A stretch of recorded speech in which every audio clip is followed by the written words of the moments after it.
Assalamualaikum warahmatullahi wabarakatuh. Izin perkenalkan, nama saya Dadan Yanwar Hidayat. Saya dari kelas C4 Manajemen 2022. NPM saya 101222150. Di sini saya akan menjelaskan sedikit tentang tarbiyah marifatullah. Tarbiyah marifatullah, saya akan menjelaskan 5 panduan.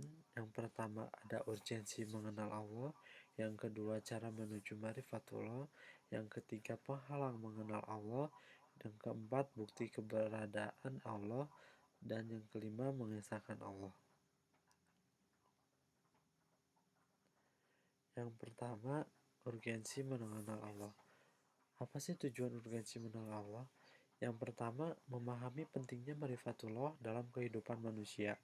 Yang kedua, memahami bahwa marifatullah dapat menjadikannya mencapai hasil penambahan iman dan takwa. Selanjutnya, ada Allah sang pencipta alam atau Allah Rabbul Alamin. Al-Maudu yang sangat agung, Allah Ta'ala adalah Rabbul Alamin. Rob yang berarti mempunyai, mendidik, yaitu menyampaikan sesuatu kepada keadaannya yang sempurna dengan berangsur. Alamin yang berarti semesta alam, yakni semua jenis alam seperti alam tumbuhan, alam binatang, alam manusia, alam benda, dan alam makhluk yang bertubuh seperti malaikat, jin, dan lainnya. Allah berfirman dalam Quran surat Al-Jathiyah ayat 45 surat 36,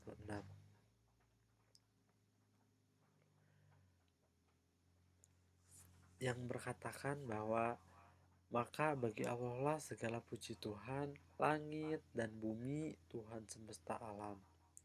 Quran surat Al-Jathiyah 4536.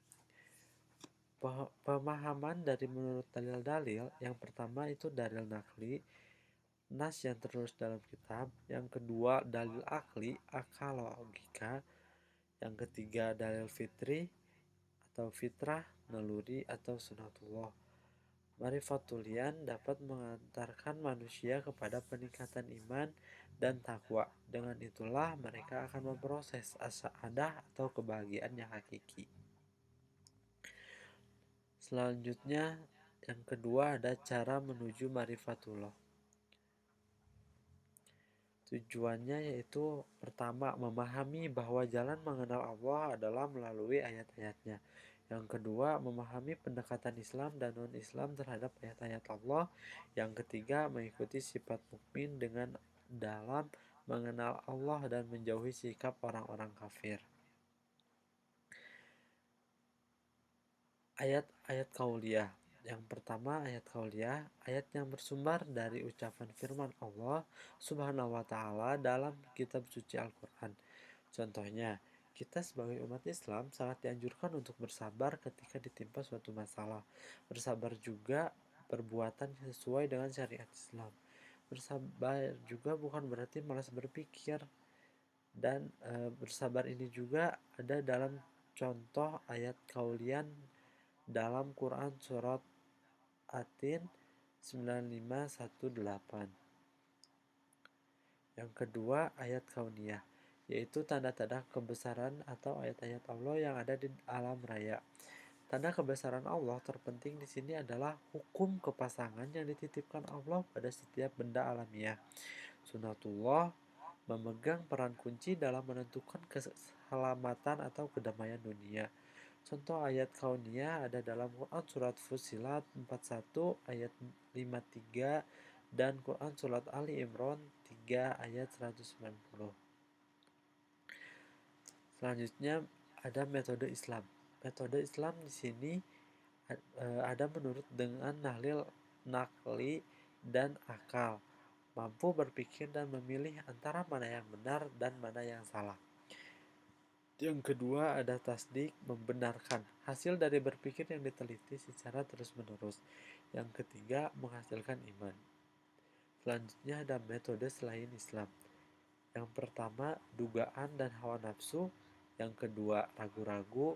Yang ketiga, berakibat kufur. Lalu selanjutnya ada penghalang mengenal Allah. Apa sih tujuan penghalang mengenal Allah? Yang pertama, mengerti sifat pribadi manusia yang menjadi penghambat dari mengenal Allah. Yang kedua, menyadari bahwa sifat-sifat itu membawanya pada kekufuran. Yang ketiga, memudahkan menumbuhkan motivasi untuk mewujudkan sifat yang memudahkan mengenal Allah. Nah, ini sifat-sifatnya. Yang pertama ada penyakit hati, yang kedua nafsu, yang ketiga keraguan. Ada juga yang disebut penyakit syahwat.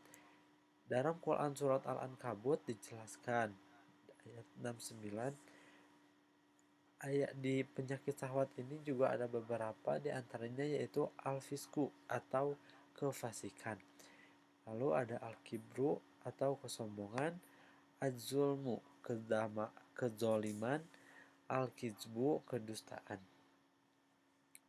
Selanjutnya ada penyakit subhat atau ada juga disebut al-jahlu, yaitu kejahilan atau kebodohan.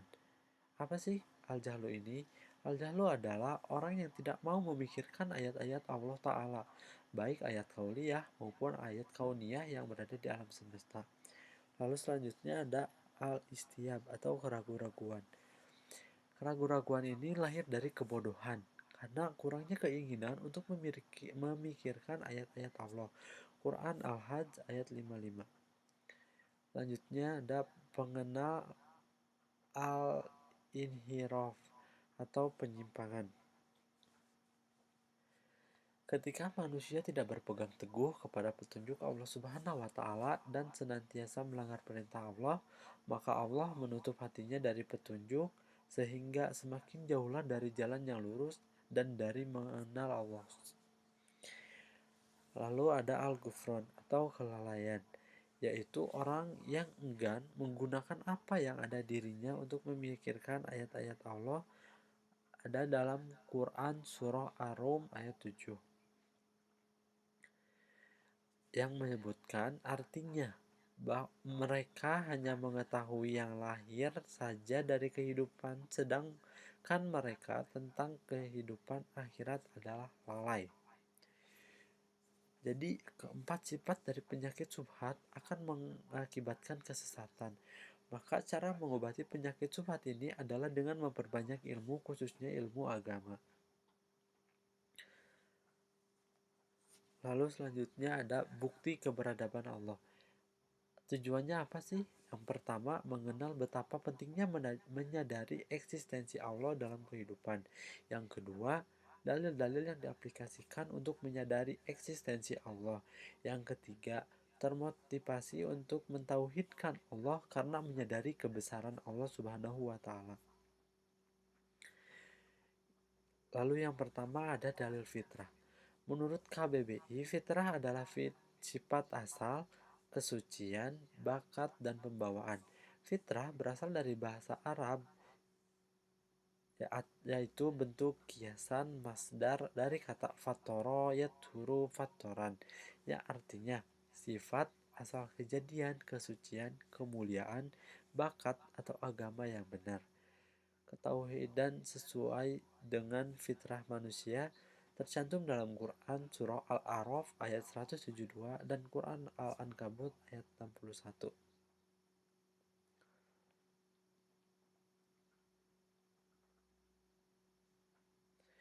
Lalu selanjutnya ada dalil indrawi, yaitu dalil-dalil yang dapat dinikmati, dilihat, dirasai, atau disentuh oleh indera. Indera kita dapat menangkap bukti keberadaannya dengan cara melihat, mendengar, merasakan, atau menyentuhnya. Ada yang lahir dan ada pula yang mati. Maka ada perempuan maupun laki-laki, ada yang sakit maupun sehat, dan masih banyak lagi.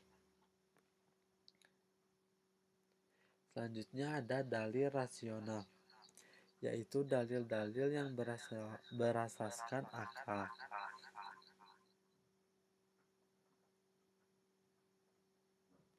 Bukti rasional ini dapat kita analisa dengan teori sebab akibat.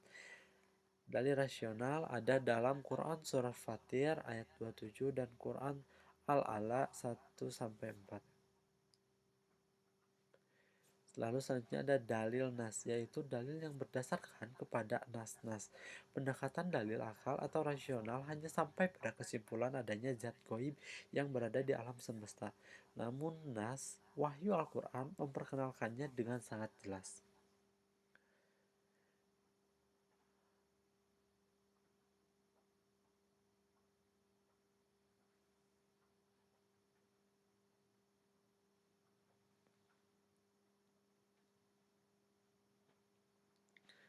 Lalu selanjutnya ada